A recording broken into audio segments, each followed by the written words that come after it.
नमस्कार दोस्तों, कनाडा जाकर पीआर पाने का आपका सपना है तो ये न्यूज़ आपके लिए है, क्योंकि आज हम डिटेल में डिस्कस करने वाले हैं कनाडा ने रिसेंटली जो अनाउंस किया है category based express entry draw. तो बहुत सारे स्टूडेंट्स और बहुत सारे पेरेंट्स के सवाल आए थे। तो पहले तो ये category based express entry draw क्या है उसके बारे में हम बात कर लेते हैं। तो पहले अगर हम बात करते हैं तो एसडीएस कैटेगरी हुआ करती थी, स्टूडेंट डायरेक्ट स्ट्रीम, लेकिन उसके बावजूद भी आप जनरल कैटेगरी में अप्लाई कर सकते हैं। इन अ सेम वे ये कैटेगरी बेस्ड पीआर है, लेकिन इसका मतलब ये नहीं है कि इसी कैटेगरी में से ही अगर आपका आता है तभी आप अप्लाई कर पाएंगे। जनरल एक्सप्रेस एंट्री के लिए आप एलिजिबल है, आप अप्लाई कर सकते हैं। पीएनपी प्रोग्राम्स के लिए आप एलिजिबल है, पीएनपी के लिए आप अप्लाई कर सकते हैं। और उसके साथ साथ जो नए पीआर पाथवेज आए हुए हैं जिसके बारे में अगर आपको और जानकारी चाहिए तो पूरा वीडियो हमने बनाया हुआ है, बैक टू बैक हमने 3 वीडियोस बनाए हुए हैं। सभी की लिंक आपको डिस्क्रिप्शन में मिल जाएगी। जो भी नए पीआर पाथवेज आए हुए हैं तो वो सारे पीआर पाथवे के लिए भी आप अप्लाई कर सकते हैं। ये सारी चीजें हो सकती है, लेकिन अभी जो आया है कि what is category based selection, तो कुछ स्पेसिफिक कैटेगरी को सिलेक्ट किया जाएगा पीआर के लिए। तो वो कैटेगरी कौन सी है, तो फिलहाल अगर देखा जाए तो टोटल 6 कैटेगरी को इंक्लूड किया गया है, जिसमें से सबसे पहली कैटेगरी है फ्रेंच प्रोफिशिएंसी। फ्रेंच लैंग्वेज को लेकर कनाडा ने बहुत सारे नए प्रोग्राम्स भी स्टार्ट किए हैं, नए पाथवेज भी स्टार्ट किए हैं। तो अगर आप कनाडा में हैं या फिर आप कनाडा जा रहे हैं तो आपके लिए फ्रेंच प्रोफिशिएंसी, जो स्टूडेंट जा रहे हैं उनको हम सजेस्ट करते हैं कम से कम A1 या A2 लेवल का फ्रेंच आप यहीं से सीख कर जाइए, ताकि कनाडा जाकर आपको कोई दिक्कत ना हो पीआर पाने के लिए। और अगर आप ऑलरेडी कनाडा में हैं और अगर आप पीआर पाना चाहते हैं तब भी आपके लिए फ्रेंच लैंग्वेज में प्रोफिशिएंसी होना बहुत जरूरी है, क्योंकि यहाँ का अगर आप सीआरएस स्कोर देखेंगे बहुत ही कम होता है। तो जल्दी से पीआर पाने का अगर कोई शॉर्टकट है तो वो है फ्रेंच लैंग्वेज प्रोफिशिएंसी को लेकर अगर आप आगे बढ़ते हैं तो आपको बहुत ज्यादा बेनिफिट मिलने वाला है। अगर आपको फ्रेंच सीखना है, आप कनाडा में है या आप इंडिया में है, तो with the help of Kanan prep portal आप घर बैठकर फ्रेंच सीख सकते हैं, और वो भी C1 सर्टिफाइड फैकल्टी के साथ। तो ये बहुत बड़ा मौका है। ज्यादा जानकारी के लिए आप हमें नीचे दिए गए नंबर पे संपर्क कर सकते हैं। दूसरा आता है health care and social service occupations. तो सोशल सर्विस पहले नहीं हुआ करता था, तो अभी सोशल वर्क को भी इसमें इंक्लूड कर दिया गया है। तो अगर आपने सोशल वर्क किया हुआ है तो कनाडा में आपकी बहुत ज्यादा डिमांड है। हेल्थ केयर की तो पहले से ही बहुत ज्यादा डिमांड है, उस पर भी हम डिटेल में आएंगे कि कौन से हेल्थ केयर ऑक्यूपेशंस को हटाया गया है और किसको इंक्लूड किया गया है। साइंस, टेक्नोलॉजी, इंजीनियरिंग, मैथ्स, तो ये भी एक ऑक्यूपेशन है। ट्रेड ऑक्यूपेशन से जिसमें भी कुछ ऐड किया गया है। 5th agriculture and agri food occupation से। और यहाँ पे आप 6th ऑक्यूपेशन जो देख रहे हैं वो आपको पहले देखने को नहीं मिलता था। तो ये एजुकेशन का जो बेनिफिट्स है, ये एजुकेशन ऑक्यूपेशंस को ऐड किया गया है। पहले अगर आप पुराना देखेंगे तो उसमें ट्रांसपोर्टेशन हुआ करता था, ट्रांसपोर्टेशन को हटाया गया है और उसकी जगह पे एजुकेशन को ऐड किया गया है। तो अब हम देखते हैं कि कौन से ऑक्यूपेशंस को ऐड किया है और कौन से ऑक्यूपेशन को रिमूव किया है। तो चलिए अभी हम जान लेते हैं कि health care and social service में कौन से ऑक्यूपेशंस को ऐड किया गया है। तो 8 नए ऑक्यूपेशंस को उसमें ऐड किया गया है, जैसे कि animal health technologist and veterinary technician को ऐड किया गया है। तो बहुत सारे टियर 2 है और यहाँ तक कि फार्मासिस्ट को भी यहाँ पे ऐड किया गया है। सबसे बड़ी बात जो हमें देखने को मिलती है वो यहाँ पे देखने को मिलती है, सोशल वर्कर को यहाँ पे ऐड किया गया है। तो अगर आपने सोशल वर्कर में डिग्री यहाँ से इंडिया में ली हुई है या फिर कनाडा जाके आपने ऐसा कोई प्रोग्राम किया हुआ है तो आपके लिए ये अपॉर्चुनिटी बहुत ज्यादा बढ़ रही है।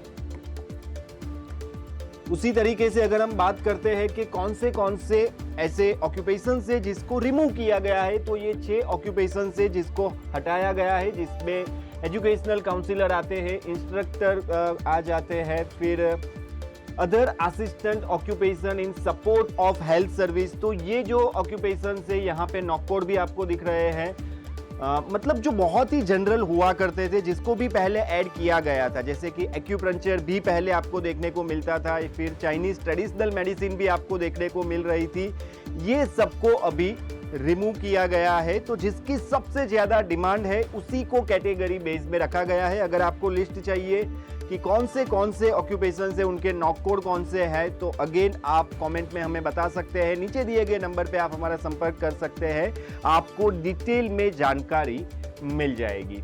तो इसी तरीके से हेल्थ केयर के बाद अगर हम स्टेम प्रोग्राम्स की बात करते हैं तो वहां पे ऐड कुछ नहीं किया गया है, लेकिन 19 ऐसे ऑक्यूपेशंस है जिसको रिमूव किया गया है। तो यहाँ पे आप देख सकते हो कि आर्किटेक्ट के जो है वो उसको रिमूव किया गया है। तो बहुत सारे लोगों को ऐसा लगेगा कि अभी आप क्या कनाडा में आर्किटेक्चर करने के लिए नहीं जा सकते, या फिर अगर जिन लोगों ने कनाडा में आर्किटेक्चर का किया हुआ है उसका क्या होगा। तो बहुत सारे ऐसे यहाँ पे आपको ऑक्यूपेशंस देखने को मिलेंगे जो बहुत सारे सवाल क्रिएट करते हैं। तो आज हम उसको सॉल्व कर देते हैं। जैसे कि ये आर्किटेक्ट है जिसका नॉक कोड आपको देखने को मिल रहा है 21200, इसको हटाया गया है क्योंकि ये जनरल कैटेगरी में आता था। लेकिन उसी तरीके से अगर आप देखते हैं आर्किटेक्चर एंड साइंस मैनेजर जिसका नॉक कोड है 20011, तो वो है। तो ये वही ऑक्यूपेशंस की लिस्ट है जो ऑलरेडी है, जो मतलब कैटेगरी बेस में आप अप्लाई कर सकते हैं। तो एक नॉक कोड को सिर्फ हटाया गया है, ऑक्यूपेशंस को हटाया नहीं गया है। तो बहुत सारे लोग यहाँ पे कंफ्यूज हो रहे थे कि अभी आर्किटेक्चर अगर आपने किया हुआ है या बिजनेस सिस्टम स्पेशलिस्ट किया हुआ है, क्योंकि यहाँ पे अगर आप देखेंगे तो कंप्यूटर इंजीनियर को भी यहाँ पे हटाया गया है। तो इसका मतलब ये नहीं है कि कंप्यूटर रिलेटेड किसी प्रोग्राम के लिए आपको कैटेगरी बेस्ड ड्रॉ में आप अप्लाई नहीं कर पाएंगे। लेकिन अब वो चाहते हैं कि जो जनरल नाम रखे हुए थे कैटेगरी में जिसमें हर कोई अप्लाई कर सकता था, उसकी जगह पे बहुत ही स्पेसिफिक उन्होंने क्राइटेरिया कर दिया है। जैसे कि यहाँ पे आप देख सकते हैं साइबर सिक्योरिटी स्पेशलिस्ट, तो बहुत ही स्पेसिफिक उन्होंने कर दिया है कि अगर आप साइबर सिक्योरिटी स्पेशलिस्ट है तो आप डायरेक्टली अप्लाई कर सकते हैं। लेकिन इन जनरल में जहां पे हर कोई आ जाता था तो यहाँ पे डिफाइन करना बड़ा मुश्किल हो जाता था कि कंप्यूटर अगर है इंजीनियर्स तो उसमें किसको डिफाइन करे, हार्डवेयर वाले को करे, सॉफ्टवेयर वाले को करे। तो ये बहुत स्पेसिफिक करने के लिए उन्होंने किया है, तो आपको डरने की जरूरत नहीं है। कंप्यूटर सिस्टम डेवलपर और प्रोग्रामर्स को हटाया गया है। लेकिन मैंने जैसे आपको बताया कि बहुत सारी ऐसी कैटेगरीज है, अगर स्पेसिफिक अगर आपने काम किया हुआ है तो डेफिनेटली आपको डरने की जरूरत नहीं है, आप स्पेशल कैटेगरी में भी अप्लाई कर सकते हैं। अदरवाइज आपके लिए जनरल कैटेगरी तो है ही, तो जनरल कैटेगरी के जो ड्रॉ निकलेंगे, लेकिन उसका CRS कोड थोड़ा ज्यादा होता है as compare to category based draw, क्योंकि ये इन डिमांड है। तो अभी अगर आप जा रहे हैं कनाडा के लिए तो आप ये सारी चीजों को पहले से, क्योंकि हमारा मकसद ही यही होता है कि कनाडा अगर हम पढ़ाई करने के लिए जा रहे हैं तो कहीं ना कहीं हमारे दिमाग में होता है कि हमें PR भी मिलना चाहिए, PR भी हमारा होना चाहिए। तो इसी तरीके से स्टेम कैटेगरीज को यहाँ पे इंक्लूड किया गया है। ट्रेड ऑक्यूपेशंस की अगर हम बात करते हैं तो 19 ऑक्यूपेशंस को यहाँ पे ऐड किया गया है। और उसी तरीके से अगर हम आगे बढ़ते हैं तो कुछ ऐसे 4 ऑक्यूपेशंस है जिसको रिमूव भी किया गया है। आगे हम अगर जाते हैं तो agriculture and agri food occupations की बात करते हैं तो वहां पे 2 ऑक्यूपेशंस ऐसे थे, सपोर्टिव कैटेगरी के जो ऑक्यूपेशंस थे उनको हटाया गया है और कोई भी ऑक्यूपेशंस उसमें ऐड नहीं किया गया है। जो सबसे बड़ी बात है वो है कि एजुकेशन ऑक्यूपेशंस की अगर हम बात करते हैं तो एक नई कैटेगरी क्रिएट की गई है, क्योंकि ट्रांसपोर्टेशन की जो कैटेगरी हुआ करती थी उससे अभी निकाल दिया गया है। तो बहुत सारे ऐसे स्टूडेंट्स हुआ करते थे, खास करके पंजाब और हरियाणा से, जो चाहते थे कि ट्रांसपोर्टेशन कैटेगरी में जो स्पेशल ड्रॉ निकले और उनके इजीली PR हो जाते थे।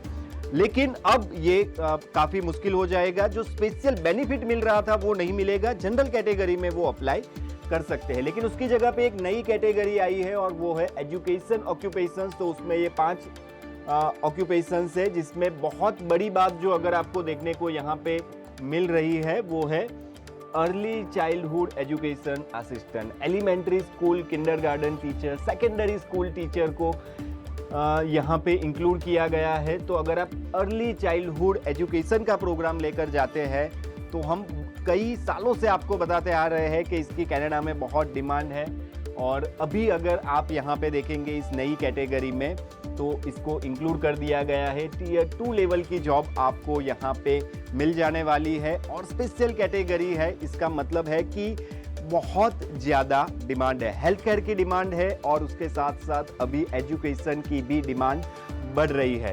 तो अगर आप कनाडा जाने का प्लान कर रहे हैं तो ये जानकारी आपके लिए बहुत ही ज़्यादा इम्पॉर्टेंट है। इसके अलावा ये पूरा लिस्ट आप यहाँ पे देख सकते हैं कि जहाँ पे हर एक में मतलब कौन सी कैटेगरी के स्पेशल ड्रॉ है तो वो भी यहाँ पे दिया गया है। चाहे हम स्टेम की बात कर ले, चाहे हम ट्रेड की बात कर ले, चाहे हम कल्चर और एग्री फूड की बात कर ले, चाहे हम एजुकेशन कैटेगरी की बात कर ले, तो ये कुछ ऑक्यूपेशन है जिसका फुल लिस्ट यहाँ पे अवेलेबल है। अगर आप इस कैटेगरी में करने के लिए जाते हैं तो आपके लिए पीआर का रास्ता काफ़ी आसान हो जाएगा। तो आज हमने प्रयास किया है कि आपके जितने भी सवाल थे, कहीं ना कहीं पेरेंट्स को भी बहुत ज़्यादा टेंशन हो रही थी, तो ये हमने यहाँ पे सॉल्व किया है। अगेन आई रिपीट, आप जनरल कैटेगरी में अप्लाई कर सकते हैं, पीएनपी में अप्लाई कर सकते हैं, नए पीआर पाथवे में अप्लाई कर सकते हैं।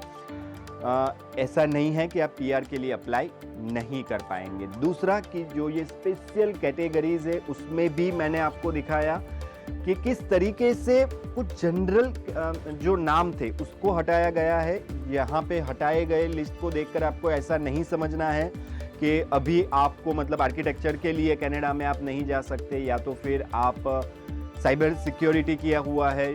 तो डेफिनेटली मैंने बताया कि जिस तरीके से साइबर सिक्योरिटी है लेकिन एक जनरल नाम दिया हुआ था जिसमें कंफ्यूजन क्रिएट हो रहा था, तो वो कंफ्यूजन को दूर किए गए हैं, अदरवाइज कोई ऑक्यूपेशंस को दूर नहीं किया गया है। फिर भी अगर आपको कोई भी कंफ्यूजन है तो आप नीचे दिए गए नंबर पे हमारा संपर्क कर सकते हैं। 500 प्लस हमारे एम्प्लॉयज़ की टीम है, वो आपको हरदम मदद करने के लिए तैयार रहती है। और ऐसी ही खास खबरों के लिए लगातार देखते रहिए कानन वीजा इनसाइट्स।